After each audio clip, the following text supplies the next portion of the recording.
Betrayal is the sharpest of blades, and in the heart of the Yellowstone, it cuts deeper than anyone could have imagined. In 1923, Season 2, Episode 7, a shocking turn of events threatens to unravel everything the Duttons have fought to protect. The blood of the family runs through the land. But what happens when that trust is shattered from within?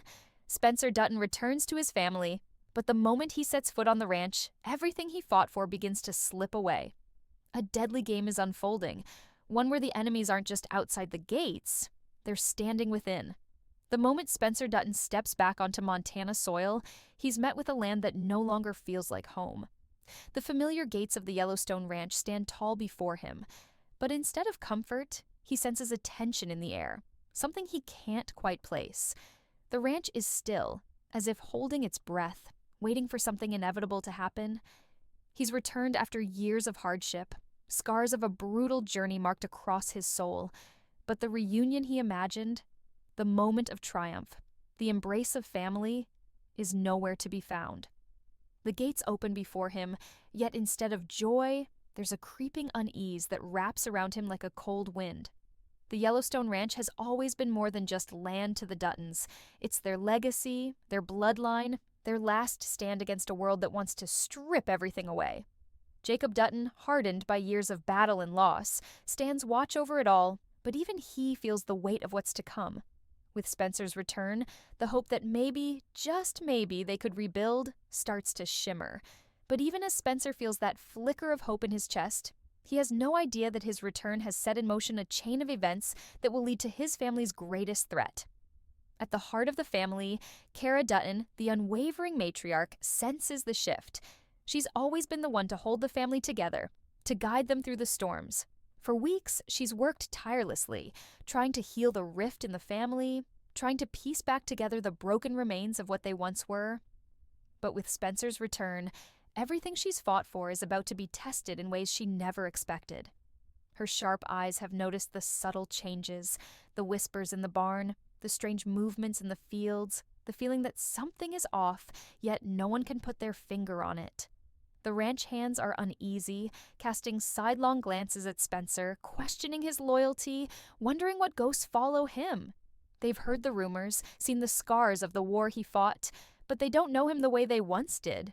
The trust that held them all together begins to unravel thread by thread, and the cracks start to show in ways they never could have imagined. A family once bound by blood and loyalty begins to doubt each other, and what's more dangerous than a fractured family when survival is at stake? Spencer, however, remains unaware of the growing treachery surrounding him. He believes his return will mean the beginning of a new chapter, one of peace, one of healing. He doesn't see the eyes watching him, the small mistakes that begin to pile up. A misplaced letter here, a rifle gone missing there. But those small things are the first signs of something much darker. They're the beginning of a plan designed to destroy everything the Duttons have worked for.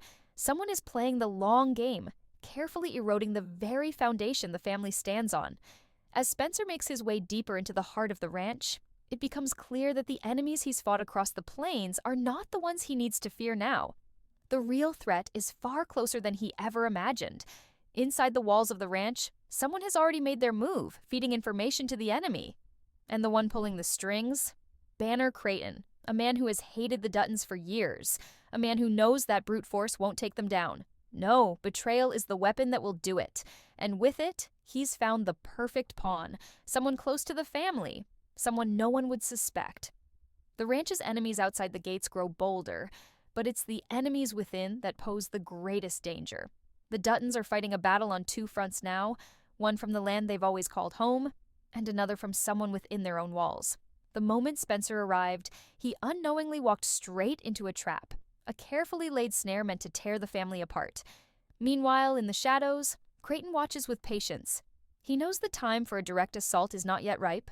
Instead, he's biding his time, waiting for the right moment to strike. He knows the Duttons better than they know themselves, and he knows how to turn their greatest strength, trust, into their biggest weakness. As Spencer fights to reconnect with his family, the enemies within grow stronger, and Creighton's scheme inches closer to fruition. The storm is gathering on the horizon, but the Duttons still can't see it. And by the time they realize the true danger that's been growing right under their noses, it may already be too late. The final blow is coming, but where will it land? And more importantly, who will survive the storm? The Duttons may be resilient, but even the strongest family has its breaking point. As the days unfold at the Yellowstone Ranch, the tension continues to rise, a simmering heat that no one dares speak about but everyone feels. Spencer Dutton, now more aware of the changes that have swept across the land, begins to settle into the routine of ranch life once again. He works the land, handles the cattle, and spends time with his family, trying to bridge the gap left by his long absence. But the undercurrent of distrust is impossible to ignore. It's in the way the ranch hands look at him, the hushed conversations when he enters a room, the way the air seems to thicken whenever he asks a question. It's as if there's something unspoken, something everyone else is in on, except him. Jacob Dutton, the stoic patriarch of the family, has always been a man of few words, but even he can't hide his unease. His eyes constantly scan the horizon, always alert, always watching for danger. Spencer's return should have been a moment of celebration, a reunion of sorts, but it feels more like a slow-burning fuse. Jacob knows that danger is never far, but even he is unaware of just how close the threat truly is. He's distracted, preoccupied with old enemies who continue to circle like vultures, and he doesn't see the subtle betrayal festering under his nose. Meanwhile, Kara Dutton, who has been working tirelessly to keep the family united, begins to sense something far darker than any external threat. She's always trusted her instincts, and they've never steered her wrong. But now, something feels off. Not just about Spencer's return, but about the people around her. One of the ranch hands, a young man she's known since he was a boy, seems to be acting strange. His movements are hurried, his eyes darting when she catches him in conversation with someone else. It's not unusual for there to be whispers among the ranch hands, but this is different. There's a coldness to it, a deliberate secrecy that sets off alarm bells in her mind. The tipping point comes one evening when Kara overhears a conversation between two of the ranch hands in the barn. They're speaking in hushed tones, but the words are clear enough. They're talking about Spencer, his return, his loyalty, and most importantly, the strange out-of-place feeling that has followed him back to the ranch. They speak of an arrangement, an agreement made in the shadows, something that could spell disaster for the family. But when Kara tries to confront them, they brush her off, pretending it was nothing more than idle gossip. Kara knows better. There is something at play, something much bigger than anyone realizes, and she's determined to get to the bottom of it. But as she digs deeper, the trail only leads to more questions, more layers of deception that seem to stretch beyond the confines of the ranch. Every step she takes towards the truth seems to lead her further away from her family, and she begins to wonder who she can truly trust. Spencer, meanwhile, continues to fight an invisible battle of his own. He's haunted by the memories of the war, the faces of those he lost, the blood he spilled, and the weight of what it means to come back home. But there's something deeper eating at him now, something that gnaws at him as he works the land, as he spends time with his family. His instincts, once sharp and clear, are now clouded by doubt. He's starting to feel like a stranger in his own skin, like the man who came back is not the man who left. His connection to the land, the place he once knew so well, is slipping through his fingers. He can't shake the feeling that something is wrong, but he doesn't know where to start. In the background, as Spencer works to regain his place, tensions are reaching their boiling point. The Duttons have always been a family built on loyalty and trust, but those values are now being twisted and manipulated. What Spencer doesn't realize is that his return has given the family's enemies exactly what they've been waiting for. The rift between Jacob and Spencer, the father who holds on to old ways, and the son who has seen the horrors of the world, is being used against them. And with each passing day, the divide grows wider. Outside the gates, the threat from Banner Creighton looms large. He has been quietly pulling the strings, gathering allies, and using every piece of information he can to undermine the Duttons. But what he doesn't count on is the Duttons' resolve, their ability to weather storms and fight back against the odds. However, Creighton knows that the family's greatest strength, its unity, can also be its greatest weakness. He's already planted seeds of doubt and fear within their ranks, and it's only a matter of time before those seeds grow into something far more dangerous. As the days pass, Spencer begins to pick up on subtle shifts in the behavior of the people around him. He notices how Jacob's gaze lingers a little too long on him, how Kara's smile doesn't quite reach her eyes. He starts to question whether his return is as welcome as he once thought. And slowly, the dark suspicion that something isn't right starts to settle in his chest. But the real shock comes when Spencer stumbles upon a letter, hidden in the most unlikely of places. It's addressed to Jacob, but the contents of the letter reveal something far more sinister. A plan to betray the Duttons, a scheme that could leave them vulnerable to an attack. The realization hits him like a cold slap. Someone close to the family is working with Creighton, feeding him information and setting the stage for the downfall of everything they've built. As Spencer reads the letter, his mind races. He knows he has to act fast, but who can he trust? The loyalty of the ranch hands is in question, and his own family, his own blood, may be implicated in the conspiracy. He must confront Jacob, but even that is a risk. In the world of the Duttons, trust is a fragile thing, easily shattered by betrayal, and Spencer knows the road ahead will not be an easy one. The game has changed, and the rules are no longer what they seem. In the shadows, Creighton smiles, knowing that the first stage of his plan is set in motion.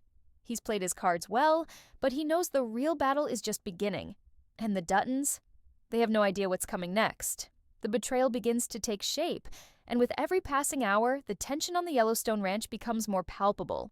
Spencer, now fully aware that something is deeply wrong, grapples with the burden of knowing that his family is under threat, but not knowing who he can trust. He starts to piece together fragments of conversations, stray glances, and subtle shifts in behavior that point to the chilling realization that one of his own is working against them. The letter he found hidden away in Jacob's study was more than just a warning. It was a confession. The words on the paper were chilling in their detail, outlining a plan to sell out the ranch and the family to Creighton in exchange for wealth and power. The timing was deliberate, as though whoever wrote it knew that the Duttons were already on the brink of a fight. With the war over land still simmering and Banner Creighton's growing influence in the region, the ranch was a prime target. But who could have turned on them? Spencer's mind races with possibilities, each more painful than the last. He watches Jacob, his stoic face betraying nothing. The old man, once a pillar of strength and unwavering loyalty, now seems distant, distracted, as though he's hiding something. Every glance he casts Spencer's way feels like a silent judgment, as if Jacob's silent accusations weigh heavily on his son's shoulders. Could it be Jacob himself who's involved in this plot? It's a thought Spencer can hardly bear to entertain, but the facts aren't adding up. As Spencer tries to make sense of the growing web of deception, Kara finds herself in the thick of it as well. Her instincts were right. There's something off about the people around her. She can feel the change in the air. The ranch hands have started to behave strangely, whispering behind closed doors, their loyalty now clouded by uncertainty. More than once, she's caught them in hushed conversations, eyes darting nervously as though they're afraid of being overheard. But there's one ranch hand in particular whose actions stand out. Young Caleb, the one who used to be like a son to her. Caleb, once eager and full of energy, has changed. His once bright eyes are now dull, his mannerisms erratic. She notices how he avoids eye contact, how he lingers around the areas where the cattle are kept late at night, as if he's trying to hide something. One night, unable to ignore the feeling that something is off, Kara decides to confront him. When she finds him in the barn, the tension in the air is thick, almost suffocating. She steps forward, her voice calm but firm, asking him what's going on, why he's been acting so distant. Caleb freezes, caught off guard by the sudden confrontation.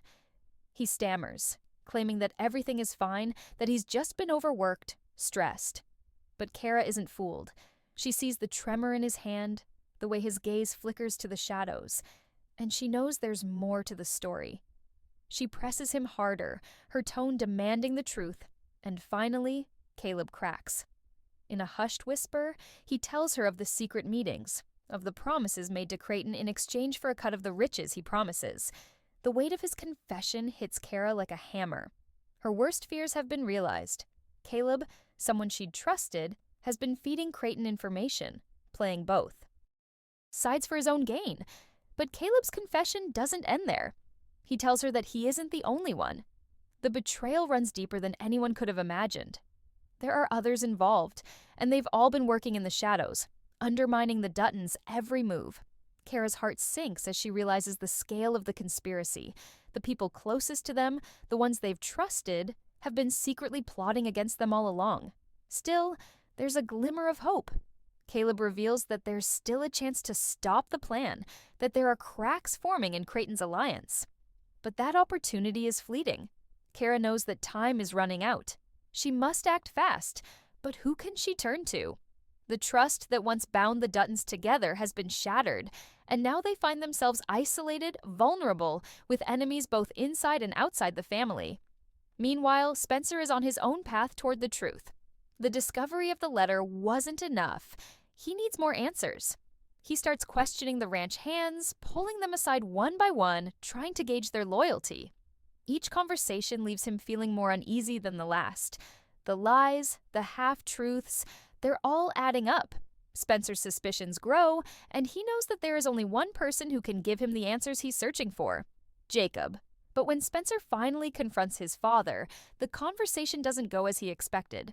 Jacob's reaction is not one of guilt or denial, but one of cold detachment. Jacob insists that he's doing what's necessary to protect the family, to ensure their survival in a world that is increasingly hostile and unpredictable. His words cut deep. Spencer had always respected his father, trusted him implicitly, but now that trust is shaken to its core. Could Jacob really be involved in this scheme? Or is he simply too blinded by his own vision of survival to see the truth? The conversation spirals into a tense standoff, with Jacob's cryptic answers only deepening Spencer's doubt. Jacob tells Spencer that the ranch is no longer just a piece of land to be fought over, it's a symbol, a legacy that must be preserved at all costs. The fight to protect it will require difficult choices, even if those choices mean sacrificing loyalty and honor. Spencer, still reeling from the discovery, doesn't know what to believe anymore. Is his father a man trying to protect the ranch? Or is he someone willing to betray everything they stand for in the name of survival? As the night wears on, Spencer walks away from the confrontation, his mind a whirlwind of conflicting emotions. He no longer knows where his loyalties lie. The ranch that he once called home, the family that he thought he understood, are all slipping through his fingers. The web of betrayal is growing tighter, and the Duttons are at its center, surrounded by enemies both within and outside their walls. At the same time, Kara is facing her own dilemma. She now knows the full extent of the conspiracy, but telling Jacob would only escalate things. Who would believe her? And if she's wrong, if there's no evidence to support Caleb's confession, she risks tearing the family apart for nothing. The decision weighs heavily on her, and every choice she makes now will determine the future of the Duttons. The clock is ticking, and as the storm clouds gather over the Yellowstone Ranch, the Duttons find themselves on the brink of an unthinkable choice. Fight to the bitter end, or risk losing everything to those they once called family. But even as the tension builds, one thing is clear. This betrayal will change everything. The storm of betrayal continues to intensify as the Dutton family finds itself on the edge of a precipice. Spencer, now deeply conflicted about the true loyalty of those closest to him, becomes more desperate for answers. His every step seems to pull him deeper into a labyrinth of lies and hidden agendas. With the ranch under threat from both internal and external enemies, Spencer has no choice but to take matters into his own hands. He knows the stakes are too high, and the time for hesitation has passed. Kara, too, feels the weight of the situation. The pieces of the puzzle are finally coming together, but with every revelation, more questions emerge. Caleb's confession has set her mind racing. And now she must make a choice: expose the conspiracy and risk tearing the family apart, or stay silent and allow the plot to unfold, potentially leading to the fall of everything they've fought for. The thought of betraying her family by not speaking out gnaws at her conscience, but the danger of acting too quickly and without evidence is equally terrifying. As tensions within the family grow, Spencer decides to take a bold step. With his mind made up, he seeks out Banner Creighton, the man who's been pulling the strings in the background, hoping to find some clarity, and maybe a way to uncover the full scope of the betrayal. Creighton, ever the cunning operator, seems to have anticipated Spencer's move. When the two finally meet in a remote, dusty corner of the ranch, the conversation is tense, laced with unspoken threats and calculated moves. Creighton, ever charming, plays his part to perfection. He speaks with a calm, almost reassuring tone, trying to make Spencer feel as though they're on the same side. He talks about the future, about opportunity, about the strength of the land. But beneath his smooth words, Spencer can feel the darkness lurking, an unmistakable coldness in his demeanor that reveals Creighton's true nature. Every word he speaks drips with the poison of manipulation. It's clear that Creighton is not just after the ranch, he wants to break the Dutton family, to see them crumble from within. Spencer presses Creighton, refusing to be swayed by his silver tongue, but the more he digs, the more he uncovers. Creighton reveals fragments of information, bits and pieces that confirm the worst of Spencer's fears. There is no turning back now. The plan to sell out the ranch is not just a distant threat, it's a reality, already in motion. The betrayal runs deeper than Spencer ever imagined. Creighton has already aligned himself with key figures on the ranch, and their loyalty is no longer to the Duttons, but to their own selfish ambitions. The family's blood, sweat, and sacrifices have been rendered meaningless by the greed of those they trusted the most. The conversation turns icy as Spencer, now fully aware of the depth of the conspiracy, realizes that Creighton has already won. The ranch is slipping through their fingers, and the family is fractured. Creighton's smug expression tells Spencer everything he needs to know. He's been playing a long game, and the Duttons have been unwitting pawns in it all along. But even as the weight of betrayal presses down on him, Spencer refuses to give in. There is still a glimmer of hope, a chance to fight back, but it's fading fast. Back at the ranch, Kara and Jacob continue to grapple with the growing tension. Jacob, always a man of few words, seems distant, lost in his own thoughts. His once unshakable resolve is now clouded by doubt. He knows something is wrong, but the full extent of the betrayal remains just out of reach. His every decision now feels like it's leading him further into a trap. And the thought of losing the ranch, the legacy he's fought so hard to protect, is unbearable. Kara, on the other hand, can no longer remain silent. She can feel the weight of her decision pressing down on her, and she knows that the time for action has come. She must confront Jacob, must make him see the truth. The stakes are too high to allow the family to continue living in a fog of ignorance. But as she approaches him, ready to lay everything bare, she finds herself hesitating. The look in his eyes, so full of pain and uncertainty, makes her wonder if he already knows what's happening. Does he already suspect the betrayal within their ranks? Has he been complicit all along? Jacob's response is measured, calm, as always, but there's an underlying tension that Kara can't ignore. He listens to her, his eyes never leaving hers, and then he speaks. His voice quieter than usual. He tells her that he's been watching the ranch hands, studying their movements, their behavior. He's not as blind to the changes as she might think. But what he says next shocks Kara to her core. Jacob reveals that he's known for some time that the ranch is under threat. He's seen the signs, the whispers, the subtle shifts in loyalty. He knew there were traitors within their ranks, but he chose to wait, to bide his time, because he believed the family was stronger than any external threat. But now,